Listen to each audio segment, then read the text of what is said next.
Flop is in. Oh boy. The Sumsock reunion tour continues here in the Oceanic Resurrection. Yeah, I mean, looking at it, Cadence has been such a consistently high-level player. As well, coming into this, you look at Styled on the other side of that coin in the bot lane, pairing alongside Flop, who the hype is there. But Boober as well is somewhat of an unknown quantity for the most part coming into this competition. No one's really quite sure what to make of them, but has been doing absolute bits. Nautilus going to be the first ban away here from Forever Blessed. Orianna, the standard response. No real surprise there at all, given how much power she holds. Yeah, absolutely. And the other thing I'm looking at for Styled is going to be that Rakan. Ever since role swapping to support in competitive has felt like that's been kind of the standout pick for this player. So some sort of Rakan combination being that secondary or even primary engage, depending on the setup, makes a lot of sense. And then, you've got the Ariana ban away on their side. I'm not surprised we don't see that on the side of Fido.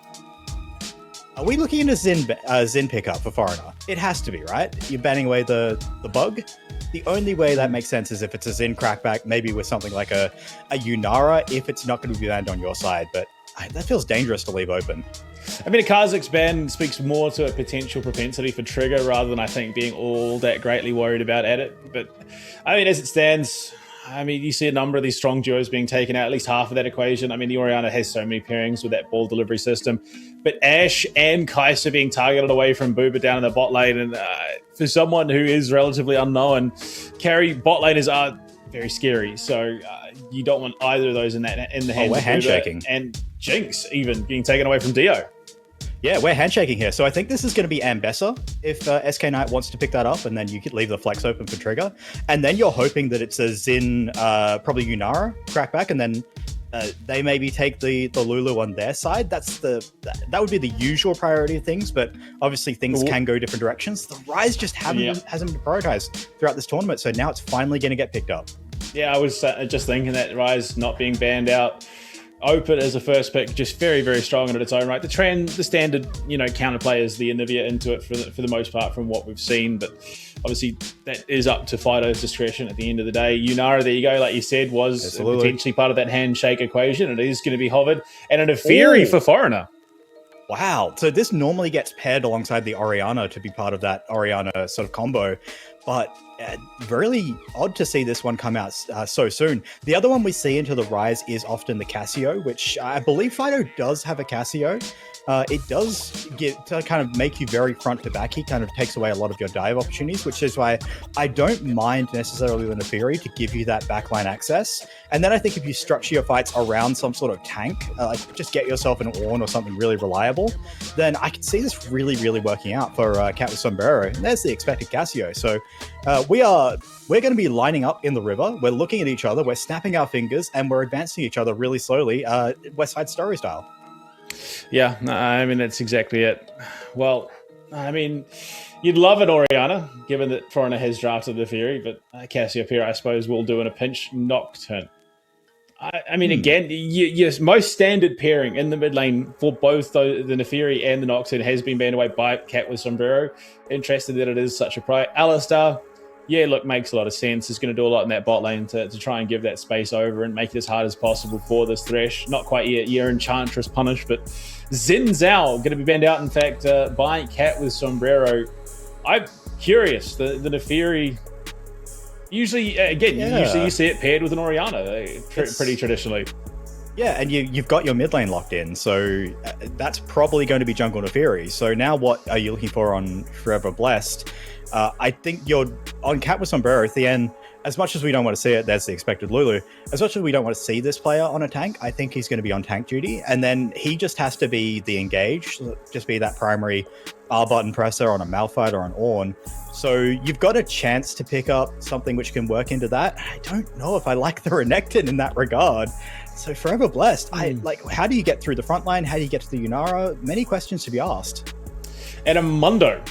Ooh. In the jungle. Okay, I mean, I had questions about Forever Blessed draft. Like, it kind of felt like there wasn't too much of an identity, but again, it's not the most consistent identity. It's just a straight, these 5 champions are very good at what they do individually, and stacked on top of each other, they're going to be perfectly fine. And a Rek'Sai. Again, both these drafts are a little bit odd, if I'm being perfectly honest. They don't they don't fall into place comfortably and say, yeah, okay, synergistically, this all sort of lands on top of each other.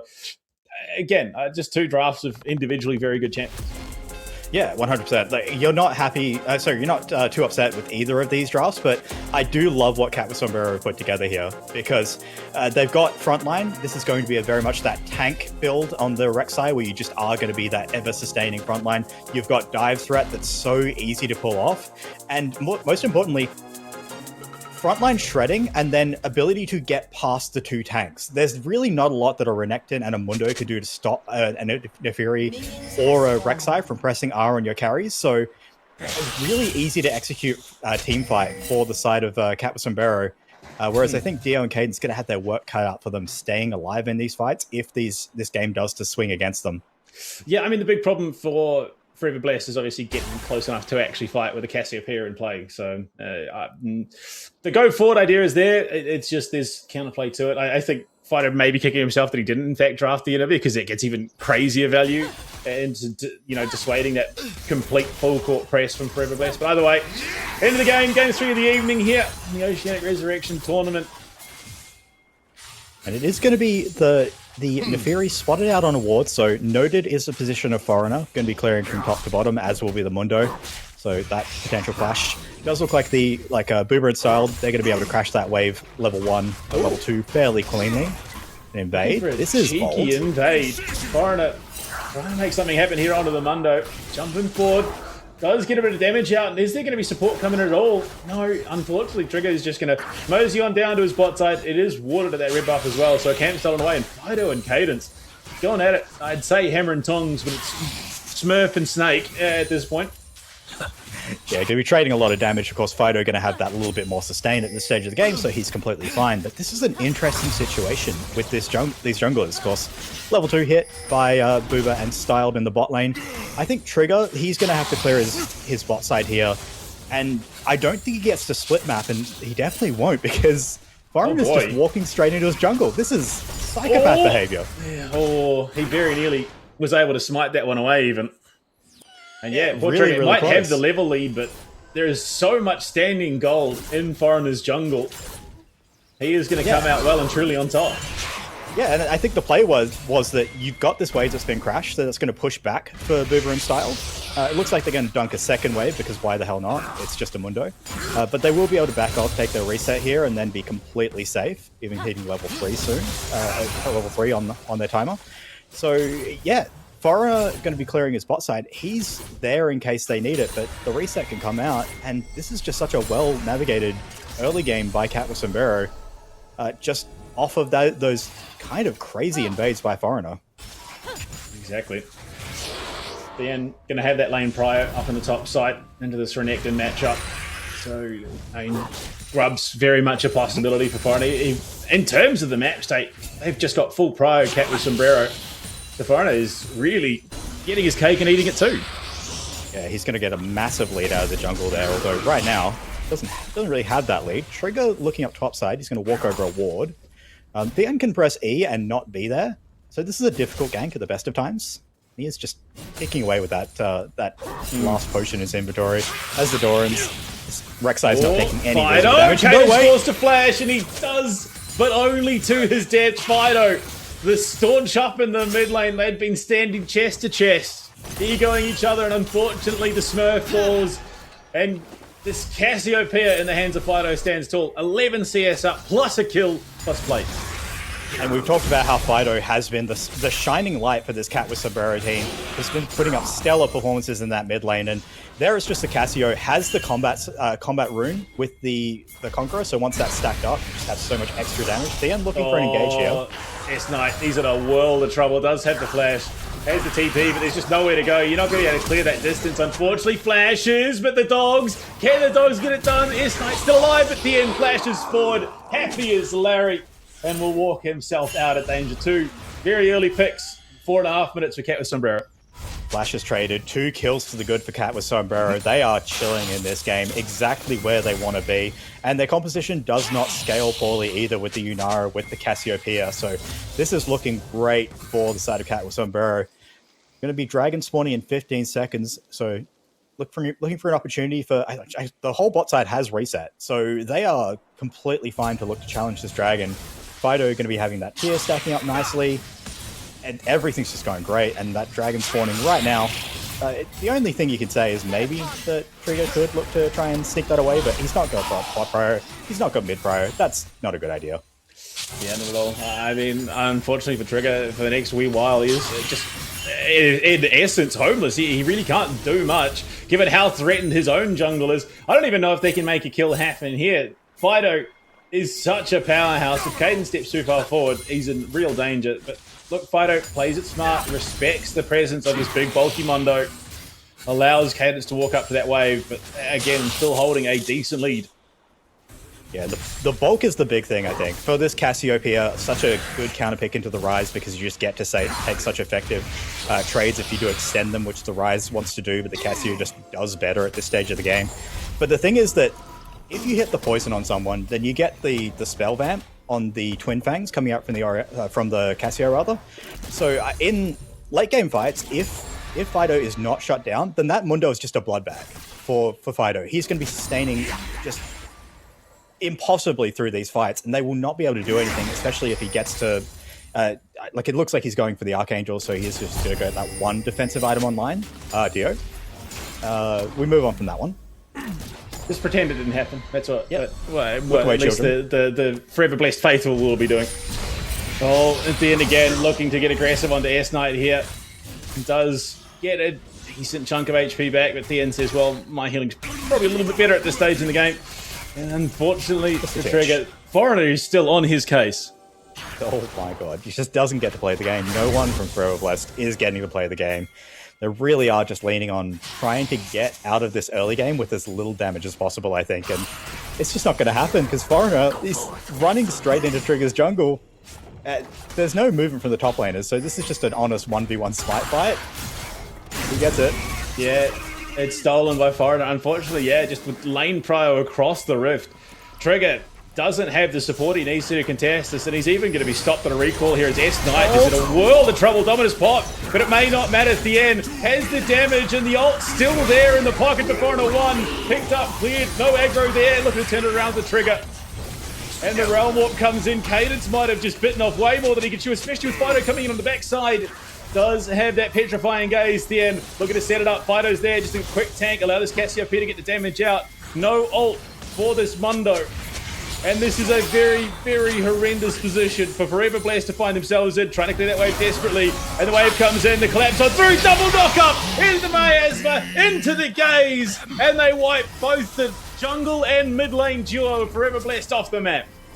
And Cat with Sombrero, they're just playing that dive on easy mode. They had the tunnels set up by Thean. You can see how many times he ducked in and out, whether they were considering the dive, thought that it would happen or not, and then it's just so easy for Foreigner on the Neferi, just presses R to pick up the easy kill on SK Knight.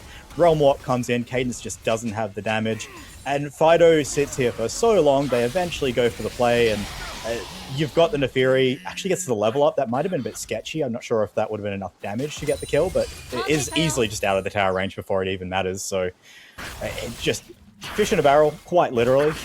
Not quite literally, it's a crocodile, very different type of marine animal, but they're racking up so many advantages on this top side. This Rek'Sai is going to be unkillable if she's not already. Yeah, pretty darn close, honestly, and just free reign over the rift. 8 minutes, just shy of 9, and it's a 3.5k gold lead. Trigger here, looking to the angle and onto Boober, and unfortunately not much Style can do but lead his bot laner to the wolves. They get one back, it cuts the gold lead by about half a thousand, not a half of total, by about 500 gold. It's a victory. Just a little blip in the radar for the side of Cat with Sombrero. Trigger makes his presence known. Fido is going to rip this Mundo's head off. Oh, yeah. Mundo, nice try. Does have the lantern out. The Dark Passage from Flop, trying to keep his jungler alive. Has Dio here in support, so Clap's going to be becoming effectively a 3v3. Trigger has popped that ult to try and stay alive a little bit longer. Will just walk it out, but a very, very hectic series of events that could have gone drastically wrong for Forever Blessed. Yeah, and I love Foreigner's mentality. He doesn't care about the dragon. He wants to take Trigger's lunch money. He's going straight into the jungle. He's trying to take away more and more resources away from this Mundo because that's what they have going for them is scaling, and if you take away those resources, make sure that Mundo doesn't get to the point where he can play the game. Oh, that's miserable. Yeah, proccing the Dominus just to survive the end, who walks away and has all but 90% of his HP, even after tanking tower there. This Rek'Sai monster in the top lane, and S-Knight, he's trying to get that Fury up to get the heal off, but it's not going to matter. At the end, dives on in. The Slice and Dice is going to be the only thing that keeps S-Knight alive, and unfortunately, for how much longer is hard to say. He might be going for this, actually. Yeah, he's got flash everything. it, knock up, chomp, the end with a solo bolo. Yeah, that is rough. I gotta say, for SK Knight, that feels like maybe unfamiliarity with the matchup, because you have to play a certain way against the Rek'Sai. You have to know that she's going to regen through all your trades. You just try and minimize as much as you can if you don't get that early lead. So, yeah, really rough stuff for SK Knight. And meanwhile, the rest of the map is not going too great either, because there's Yunara, yes, she's died once, but she's only 300 gold behind. Your mid lane is getting sacked. You will eventually have the Herald to take for the side of Captain Sombrero, so it's just off the back of some really good invades by Foreigner. The bot lane playing respectfully when they needed to, and then wait, we've done it again. Okay, classic Cassiopeia just gets the kill too quickly to the point where we just don't even have a chance to watch it. Unfortunately, Heavy is the head that wears the crown, and Cadence finds himself unworthy. Yeah, ultimate on cooldown, so I guess it was just a really good timing with the ultimate. Just got the stun off and then melted the Rise, who doesn't have the Rod of Ages completed, so he is a very squishy boy. Doesn't quite have any damage because he hasn't built up the blasting wand either. So he is very much made of paper. Speaking of being made of paper... Oh, S-Knight has had a real rough run of it, and Dan is not going to ease up on that trigger right now. And Foreigner does have the ult. He's just going to get himself in range. Dominus popped, but what does it matter? It burns the flash as well. Trigger comes in. All he can do is sit there and watch as his top laner dies. We're looking to turn onto this Mundo as well. Foreigner, who levels clear of this Mundo right now? He's just running the Rift and going wherever he pleases. Stark contrast to what Mundo wants to do. Apparently it's the dog who gets to run the doghouse. Trigger he wants to contest. I don't think he ever gets to. I mean, even with Cadence there, he's just been corralled out as soon as Fido shows up in the neighborhood. And unfortunately, it's beginning to feel like this game might already be over. Yeah, this is feeling a bit grim. Said coming in that these teams felt like they were relatively evenly matched. Cadence is dead. He thought he was running clear, but it was a trap. Styled there. Even the wild growth just to make sure that Realm Warp doesn't go through. 0, 4, and 0 on the Rise. A 2,000 gold lead, nearly half of Captain Sombrero's lead in the pocket of the Snake. Yeah, and I will remind you that this is Group C, where all of our teams are dead even. They are sitting at 1-1, so Forever Blessed are on the verge of effectively just being straight up eliminated. I don't think there are any scenarios where they lose and they can get through with tiebreakers or anything like that. It's one and done. But this is Cat with Sombrero, who have taken losses in this group. They have taken a loss, but they have not looked this good. This is a level of composure that we expected from this team coming in. Well, Transcendent's going to do outsider just to dissuade them up in the top side. Yeah, look, S-Knight is just being bullied. Perennially bullied. There is little to nothing left in that top lane. He's just hoping and praying that his tower goes down and he can just end this lane phase and join the rest of the team. Yeah, it's rough. You don't really get to do a whole lot here. Fido's probably going to get that first tower. He's been given the Cassiopeia counterpick, so he gets to just win that match by default. I think if the Empress is half... In comes the dog, and S-Knight's dead again. A rampage for Foreigner at just shy of 14 minutes. And the other thing that's really scary about this for Dio and Cadence is that that's two incredibly fed ways to reset tower aggro. So there's nowhere safe to be on the map. You've got Neferi W, you've got Rek'Sai Ultimate, both really effective. Fido. Petrifying Gaze just trying to sway the tower, finally goes down, flashes over the wall, but Trigger is on the hunt. Fido should be able to heal through this with that Conqueror, has support from Styled as well. And I'd say Fido limped away, but it's a snake, it doesn't matter. Foreigner now on the hunt. Trigger has been spotted. He's just going to corral him out once again. His jungle is no longer his own. Yeah, nothing belongs to Forever Blessed in this game, and you saw exactly what I talked about. Yes, he nearly got it, but Fido, who was coming in with low health, he had to burn the flash to go over the wall. But in the later stage of this game, if we even get there, Trigger is just there for Fido to stay topped up on because he would just be life stealing like crazy off of that Mundo Bolt. Styled. Good side set. Well, not even side set, just a miss. Someone's pinging like crazy down in the bot lane. And I think I see why suddenly Fighter and Foreigner are on our screens, and that tower is not where you want to be if you're a Forever Blessed bot lane duo, and they are just going to vacate the vicinity. They don't want a bar of it. Yeah, it feels familiar, actually. We did talk about this, or I talked about this as a bit of a Sumsock reunion tour with Cadence and Cadence Styled and Flop back on the Rift. This feels right with Styled being on the winning side. I think that was how things used to go a lot of the time. And that's going to be first how I pick up the Yunara. Teamfight very much online. Now you just start to talk about objectives. 2 minutes and 30 on the clock. That's going to be the Hextech Soul, which you pick up by rope. And you've got the Herald to pick up as well, so you can just start to close the gap around your opponent, or close the noose around your opponent, and just choke them out of this game because they cannot contest any of these fights. The plates few and far between, unfortunately, for this Forever Blessed roster. They get the first plate in the mid lane. Outside it transcends. They want the smoke. They want the heat. Wild Growth's out as well. Jumps away. In comes the dog. Foreigner rushing onto this poor Aphelios. Only has so far to go. And all the while, Outsider ramping up. Big damage. Flop falls. The bot lane duo's gone. Now Trigger having to run this Mundo. The healing's not there. You're not level 16 just yet. No protoplasm about. What are you going to be able to do? Oh, well, it does survive just. But it's a very narrow margin of life for this Mundo. The Doctor was almost dead. Very, very close, but I think that was probably one of your best chances if you are Forever Blessed to try and collapse on Boober and get the kill, but Foreigner just comes out of the wilds. He just jumps on Dio, dissuades all of the DPS from participating in the fight, and from there, they just pick up the kill and they pick up what will be a massive advantage here as we'll see it. Like you said, they wanted the smoke, but Foreigner popped Dio.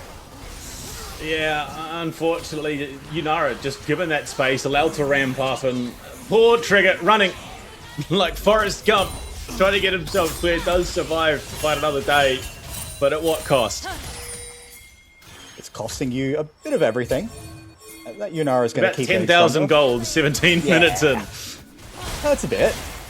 Definitely not what you wanted to see, especially when your life was very much in your hands in this group. And I did come in saying that these two teams can be relatively evenly matched. Apparently Fido had other ideas. You did expect Fido to be a high performer in this group and in this tournament. I'm glad to see that the rest of the team is kind of showing up around him. I mean, even high performers feeling like a bit of an understatement given how this game's gone from really just controlling that prio mid, allowing this Neferi in the hands of Foreigner to run rampant, and we're still seeing it. I mean, with 17 minutes into the game, there is still no position where Forever Blessed can comfortably contest the Neferi running rampant in Trigger's jungle. Yeah, and look at the difference in scaling items between the two. It is going to be that fully completed Seraphs for Fido. He did get a bit of a delay on the Rod of Ages, but he's still basically on the same pace as Cadence with the one stack of it. So he is very much just huge in this game, and you don't really get to even look at Fido be on the same screen. The end. He is a Rek'Sai. I will clarify, he remains a Rek'Sai. Yeah, notoriously elusive. Rek'Sai is. It will be a bit of a struggle point. And to be fair, you don't have anything that really locks the Rek'Sai down all to that greatly from distance. They just don't have that threat from downtown that you'd want. And old Fido, yeah, just throwing punishment in. The Herald comes out. Petrifying gaze as Cadence turns around at the wrong time. In the wrong neighborhood, and Fido yet again just holding on. Will jump into the Herald, crash into that tier 2 in the bot lane, and once again, they are just walking over Forever Blessed, unfortunately. It's a horror show for Cadence on this rise. He's looking at Gargamel, but apparently Gargamel is some sort of snake creature in this particular instance.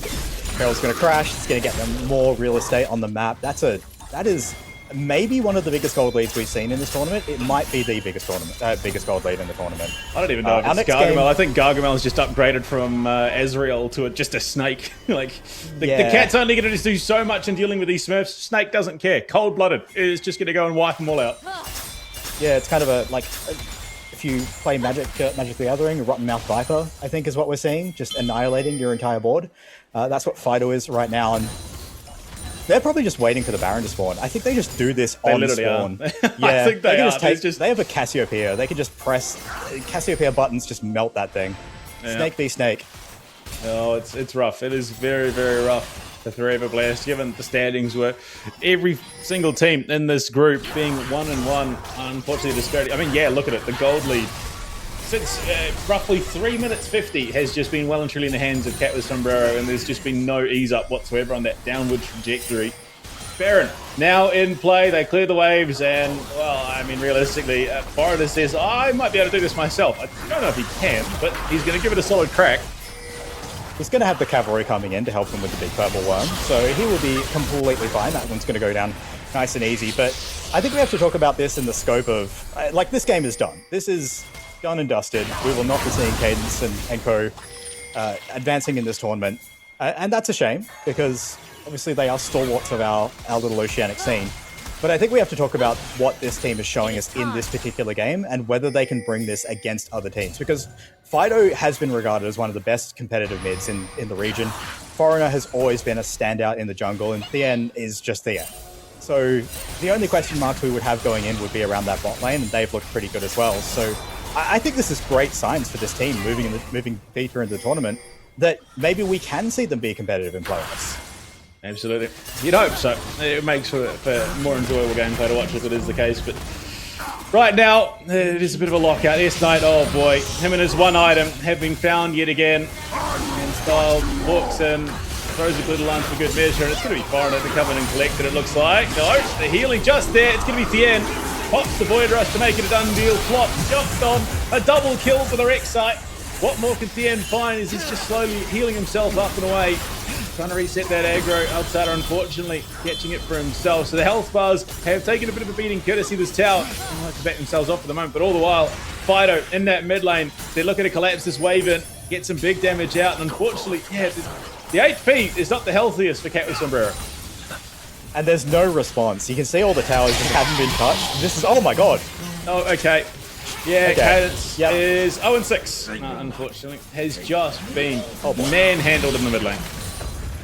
I think this is going to be it.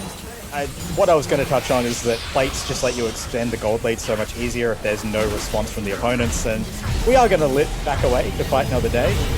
There's going to be dragons spawning in 1 minute's time if we even get there. There are no bad targets to dive on for Cat with Sombrero. Even the Mundo feels like he's very killable at this stage if you just have the dive buddies of Thien and Foreigner just jumping in there. So I like... This game is Giga over, and that's why I kind of tried to shift the conversation away from, like, okay, this is great, this is awesome times for the team, but it's such a disaster for Forever Blast. They are a little cursed. Keeping in mind, so Foreigner is 3.2k, I think it was, away and clear from anyone on Forever Blast. Not just this jungle matchup, which is a 6.4k gold deficit, but the richest player on Forever Blast, still, yeah, look, 3,000 gold the difference. Dio has 3,000 gold less than Foreigner. Yeah, that's rough to say. And, like, he's also gone for the hubris. So the stacks are just falling off now, but he will very much get those back in the next couple of seconds. I can promise you that. We are bearing down on that top lane tier 3. Thien's looking for the flank here. Wants to come in, get that knock up off. You can see the damage that is being thrown out right now. I mean, it's crazy to be 2 level lead in the top, 3 level lead in the jungle, 3 level lead in the mid lane. It's only 1 level lead between bot support and both. And there you go, Void Rush comes in. My god, what's him? He's just straight executed. They're looking for the one turn back, and they will get that shut down into Foreigner, but Dio's low. Trigger not much further beyond, and S-Knight jumps into the Realm Warp to safety. But it doesn't matter. They have just been steamrolled over. And the Nexus towers will fall. The Nexus is sure to fall too. Do they get the one back? They do. Fido eats it courtesy of the tower. But it does not matter worth a damn. Captain Sombrero, 17.8k gold clear of Forever Blast, will take the game 19-4. It's light work. It's a siesta for Cat with Sombrero.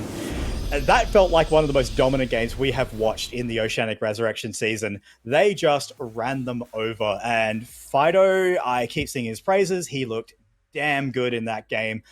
You saw at the end of it, the Yunara, Booba, would have been really happy to get involved in this game because most of the game just kind of happened around him. Thien was an absolute monster. Incredible performance. Good signs for them moving forward. Yeah, absolutely. I mean, they from the draft to the lane phase to beyond the lane phase, it was just Cat with Sombrero consistently having themselves the time of their lives. They had control. And it all started with Lane Prio enabling Foreigner to just remove Mundo from his own jungle. Yeah, and just the coordination that this team showed. This is what a experience will get you in that jungle role in particular. I think you have to assume that a lot of teams do rally around their jungle as a shot caller. So you saw the coordination, invade on the top side, have the bouncing wave on the bot side so you could be safe and make sure that there wasn't going to be a counterplay. And then, mid lane, top lane, Prio was there. They looked kind of indomitable there. So good stuff. Also, we were baited, because we were told that there was going to be a spicy pick going into the draft. So the admins were like, yeah, there's something really cool. Keep an eye on it. It's a Rek'Sai. We've seen it before. Very cool. That was the spicy pick. Okay. Yeah, that was the spicy pick, apparently. The Nefiri, maybe? I don't know. We were lied to. I'm going to be real. But no, either way, it was a good gameplay. It was a really good draft in terms of backing up the aggression that they were trying to achieve. So Cat with Sombrero, they knew exactly what the game plan was, and they executed it near to perfection. 100%, looking great. Moving forward in the tournament, we'll be into the playoffs. We'll find out who will be joining them alongside them in Group C tomorrow, when high-heeled steel cap boots face off against Amp Enjoyers. We will certainly see, because this has been a very competitive group. Like I touched on a few times throughout the game, it really doesn't feel like it should have been competitive with Cat with Sombrero in. It should have been down to the other three. So they stepped up in this game. They look great, and we got another game on our hands. We saw a stomp. Yeah, a long break. Yeah, we do. We have a bit of a longer break coming into this next one. But yeah, I mean, look, for a group that was all 4 members sitting at 1-1, that could not have been a bigger disparity by the end of it. I think that is a case of, look, anyone could show up in the day and have a good day. And that's, I think, unfortunately, what Cat with Sombrero was the victim of earlier on in the group. But right now, it is time for a break. Around the corner, Group D, to round out the evening.